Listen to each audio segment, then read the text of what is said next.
جب جنگیں زیادہ ہو جائیں گی اور ہر جگہ سے ظلم بڑھتا جائے گا، یہاں تک کہ عرب میں بھی کوئی اسٹرانگ حکومت نہیں ہوگی.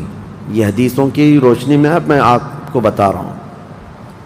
وہ تو ابھی نظر آ رہی ہے کوئی اسٹرانگ حکومت نہیں، وہ کٹ پتلی ہے. کبھی اس کو امریکہ ہانکتا ہے، کبھی رشیا ہانکتا ہے، کبھی چائنا ہانکتا ہے. تو یہ عرب میں کوئی اسٹرانگ حکومت، مضبوط حکومت نہیں ہوگی. اور مسلمان جب زیادہ قتل ہونے لگیں گے تو سب اکثر ہجرت کر کے مدینے چلے جائیں گے. جو بچے ہوئے ہوں گے وہ مدینہ طیبہ کی طرف ہجرت کر جائیں گے. اب مدینہ طیبہ میں مسلمان رہ رہے ہوں گے، کیونکہ میرے آقا صلی اللہ علیہ وسلم کی حدیث ہے، ان الایمان لا یأزر الی المدینہ کما تأزر الحیۃ الی جحرہا. ایمان جو ہے مدینے سے نکلا ہے اور گھوم پھر کر کے پوری دنیا سے ایمان واپس مدینے میں ویسے ہی آ جائے گا جیسے سانپ اپنے سوراخ میں واپس آتا ہے. ایمان والے سب مدینے پہنچ جائیں گے. اب وہاں جانے کے بعد لوگوں میں یہ بات کثرت سے پھیل جائے گی کہ اب ان حالات کا مقابلہ کرنے کے لیے ہمیں کیا کرنا چاہیے. بہت مجبور ہو چکے، کوئی راستہ نظر نہیں آتا. تو اس وقت جو مدینے میں تھے علماء صلحاء سب بیٹھ کر کے مشورہ کرتے ہیں کہ ہم کو امام مہدی کو تلاش کرنا ہوگا. اور یہ وہ زمانہ ہوگا جب امام مہدی مدینے میں پیدا ہو چکے ہوں گے. یہ وہ زمانہ ہوگا جب امام مہدی مدینے میں ہوں گے. امام مہدی جن کی بشارت اللہ کے نبی صلی اللہ تعالیٰ علیہ وسلم نے اپنی حدیثوں میں عطا فرمایا، ان کا نام حضور کے نام پر ہوگا. ان کا نام محمد ہوگا اور ان کے والد کا نام بھی حضور کے والد کے نام پر ہوگا. اور اللہ کریم کی طرف سے بھیجے جانے والے اس روئے زمین کے وہ آخری خلیفہ راشد ہوں گے. مدینہ طیبہ میں وہ ہوں گے لیکن وہ اپنے آپ کو چھپا کر کے رہ رہے ہوں گے. اب لوگ جب انہیں تلاش کرنے ہوں گے، اس دوران کئی جھوٹے مہدی بھی تیار ہوں گے، کیونکہ امام مہدی کا چیپٹر سب نے پڑھا ہے. جھوٹے مہدی دعویٰ کریں گے لیکن مار کھائیں گے، مریں گے، جیلوں میں جائیں گے. یہ جھوٹے مہدیوں کا یہی ہوتا رہے گا. امام مہدی اپنے آپ کو چھپا رہے ہوں گے کہ کہیں لوگ مجھے پکڑ کر حاکم نہ بنا لیں، امام نہ بنا لیں. اب لوگ جب تلاش زیادہ کر دیتے ہیں تو پھر امام مہدی کو کچھ لوگ مدینہ طیبہ میں پہچاننے لگتے ہیں. تو امام مہدی مدینہ چھوڑ کر مکہ آ جاتے ہیں، مکہ ہجرت کر کے آ جاتے ہیں. اپنے آپ کو چھپا کر کے رہ رہے تھے مکہ مکرمہ میں. یہی رمضان کا موقع، وہ خانہ کعبہ کا طواف کر رہے ہوں گے، حجر اسود کے قریب لوگ. اچھا یہ بھی میں بتا دوں، جتنے دنیا میں ابدال، اقطاب، اولیاء ہوں گے وہ سب ہجرت کر کے اس وقت مکہ میں پہنچے ہوں گے. مکہ میں سارے اولیاء ہوں گے اس وقت. اور طواف کے دوران سب لوگ پہچان لیں گے امام مہدی کو اور ان کو پکڑ لیں گے اور ان کا ہاتھ پکڑ کر سارے لوگ کہیں گے اب ہم آپ کے ہاتھ پر بیعت کرتے ہیں، آپ امام برحق ہیں اور آپ ہمارے حاکم ہو جائیں. امام مہدی منع کر رہے ہوتے ہیں. اسی وقت آسمان سے ایک آواز آتی ہے. اس آواز میں خاص یہ کہا جاتا ہے ھذا خلیفۃ اللہ المہدی، یہ اللہ کا خلیفہ مہدی ہے. اس آواز کو سن کر سب ٹوٹ پڑتے ہیں. امام مہدی سب کو بیعت کرتے ہیں. پھر واپس یہی قافلہ لے کر مدینے پہنچتے ہیں روضہ رسول پر.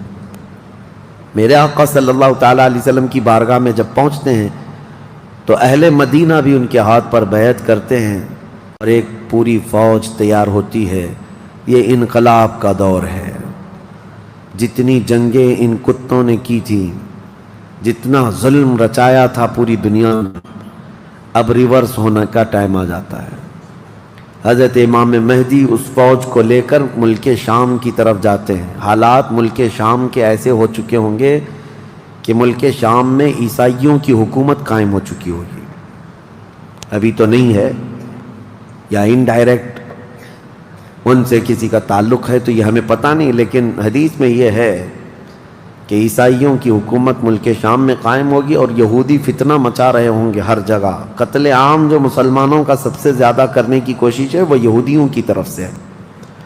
امام مہدی مکہ مکرمہ سے نکل کر ملک شام کی طرف جائیں گے اور مسلمانوں کی جو قلت تھی، جو چھوٹی سی جماعت تھی، یہ جب نکل کر کے وہاں آئے گی ملک شام، بہت بڑی جنگ ہوگی جس کو ملحمۃ الکبریٰ کہا گیا ہے. امام مہدی کی قیادت میں یہ جنگ ہوگی.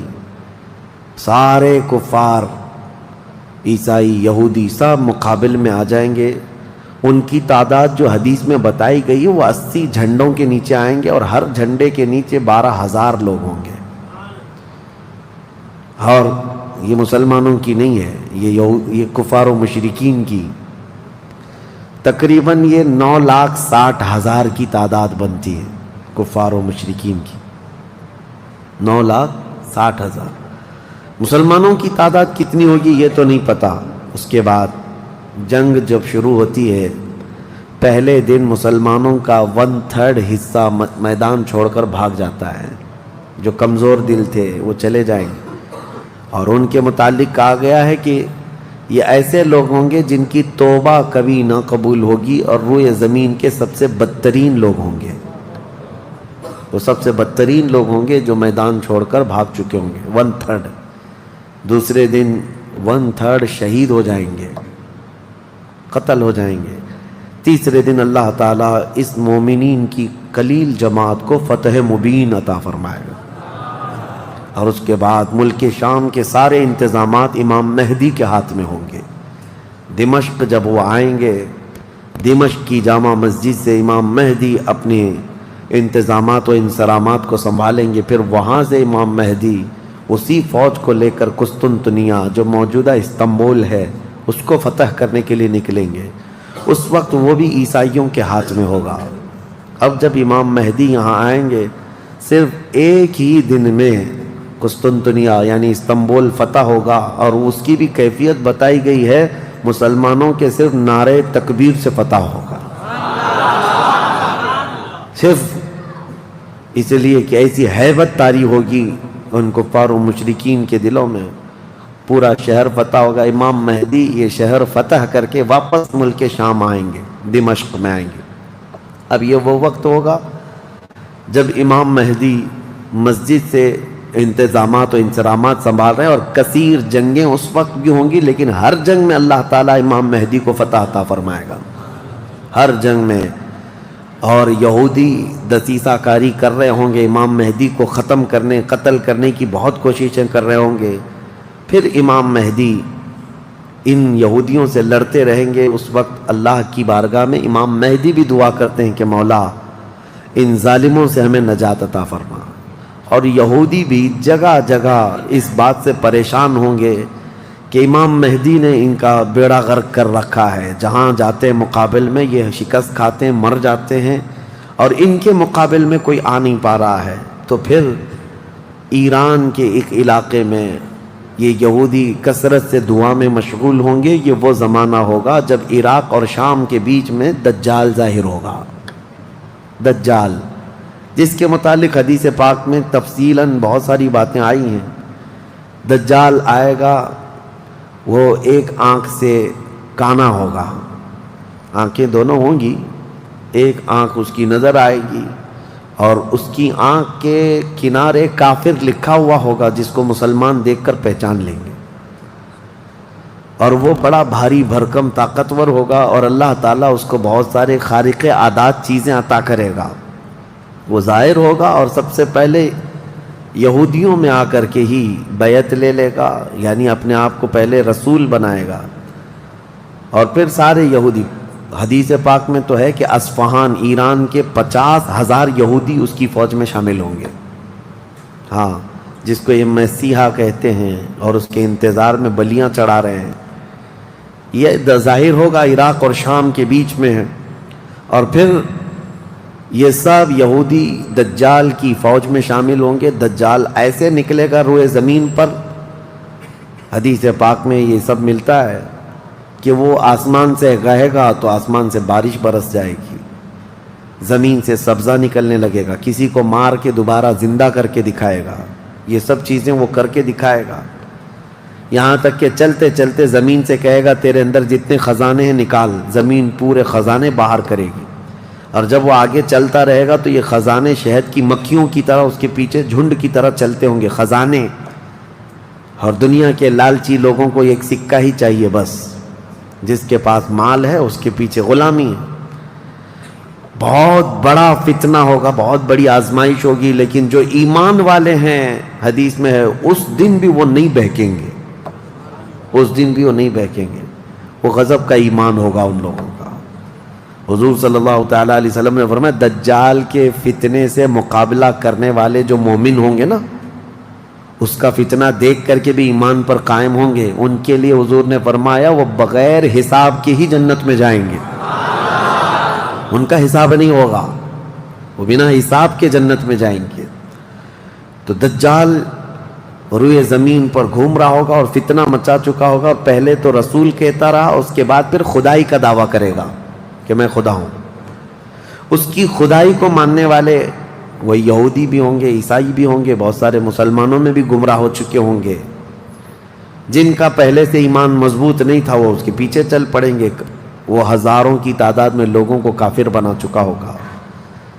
میرے عزیزو، دجال تو بہت بڑی بڑی چیزیں دکھا رہا ہے، آسمان سے بارش برسا کر کے، زمین سے سبزہ اگا کر کے، اور اس وقت کئی لوگ گمراہ ہو جاتے ہیں۔ یہاں تو چھوٹی موٹے باباؤں کے پیچھے ہی گمراہ ہوتے ہیں، آج تو چٹھی نکال کر دکھا رہا ہے بابا، تو بھیڑ لگ چکی ہے کہ تم کیا کھائے ہو، کیا پیے ہو، کیا سوچ رہے ہو، چٹھی میں نکال کر کے دکھاؤں گا۔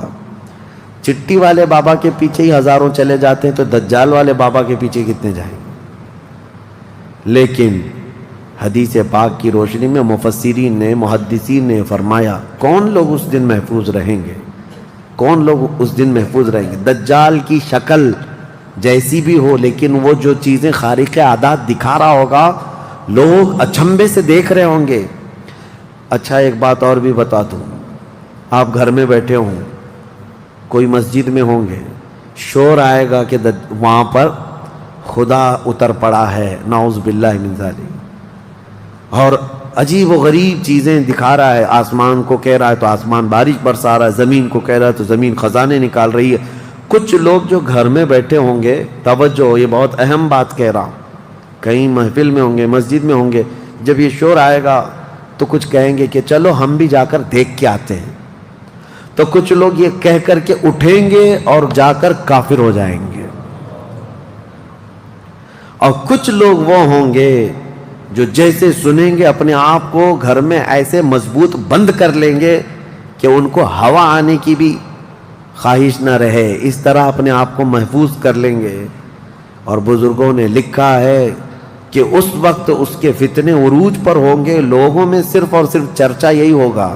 اسی لیے میں اکثر یہ میڈیا کو دجالی میڈیا کہتا ہوں، اس کی وجہ یہی ہے کہ دجال کے آدھے سے زیادہ کام یہ میڈیا والے کرتے ہیں، سب جگہ پھیلائیں گے افواہیں، بہت جھوٹ کو سچ کر کے دکھاتے رہے، سچ کو جھوٹ کر کے دکھاتے رہے، یہ میڈیا یہی سب کام کرتی رہے گی۔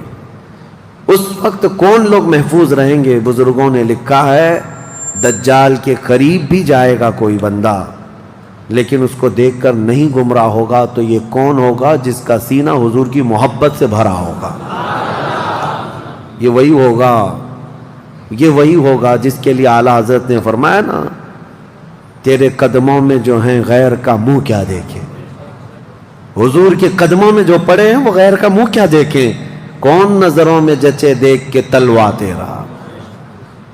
اب یہ دجال گھومتا ہوا جب فتنہ بہت برپا کر چکا ہوگا، مکہ جائے گا، پہلے یہ یمن جائے گا، یمن میں بھی بہت فتنہ پھیلائے گا، اس کے بعد پھر مکہ آئے گا، مکہ کی سرحدوں کو اللہ تعالیٰ فرشتوں سے محفوظ کر رکھا ہوگا، فرشتے اسے داخل ہونے نہیں دیں گے، ماریں گے اور داخل نہیں ہو سکے گا۔ پھر مدینہ جائے گا، مدینہ طیبہ اپنی پوری فوج لے کر کے داخل ہونے کی، 2 شہروں کے علاوہ پوری دنیا کے ہر شہر گھومے گا، ہر شہر گھوم چکا ہوگا 2 شہروں کے علاوہ، مکہ مکرمہ، مدینہ طیبہ۔ مدینہ طیبہ کے سرحد پر آئے گا، وہاں پر بھی اللہ کے فرشتے پہرا دے رہے ہوں گے، میرے مصطفیٰ کا شہر ہے، دجال نہیں آ سکتا۔ لیکن اس کا شہرہ جب مدینے کے باہر بہت پھیل چکا ہوگا، مقام جرف ایک جگہ ہے، وہاں تک وہ پہنچ چکا ہوگا جہاں آج بادشاہ نے ایک پیلس بنایا ہوا ہے۔ ان لوگوں نے ایک پیلس بنا کر رکھا ہے وادی جرف میں، وہاں تک پہنچے گا تو مدینہ طیبہ کے ایک عالم وہ جائیں گے، اس سے مناظرہ کریں گے، ڈیبیٹ کریں گے۔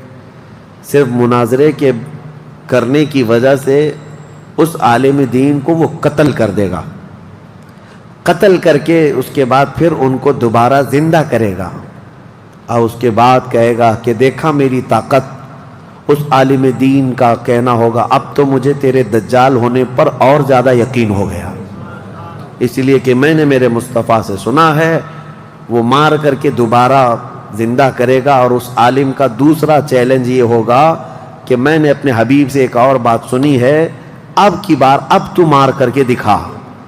دوسری بار حدیث پاک میں ہے دوسری مرتبہ اس عالم کو قتل کرنے کی 1000 کوشش کرے گا لیکن مار نہیں سکے گا۔ وہ عالم ربانی بیان کریں گے، اللہ کے نبی صلی اللہ علیہ وسلم کی بیان کی ہوئی علامات یہی ہیں، ایک بار قتل کر کے اٹھائے گا لیکن دوبارہ وہ مار نہیں سکے گا۔ یہ فتنہ پھیلا ہوگا دجال کا، اور یہ گھومتے پھرتے ملک شام پہنچے گا جہاں امام مہدی ہوں گے۔ امام مہدی یہودیوں سے جنگ کرتے کرتے اور دجال کے فتنوں سے فیس کرتے کرتے وہاں پر ہوں گے، ملک شام میں، دمشق میں، دعا کر رہے ہوں گے اللہ ان کے فتنوں سے بچا۔ ایک عصر کی نماز ہوگی،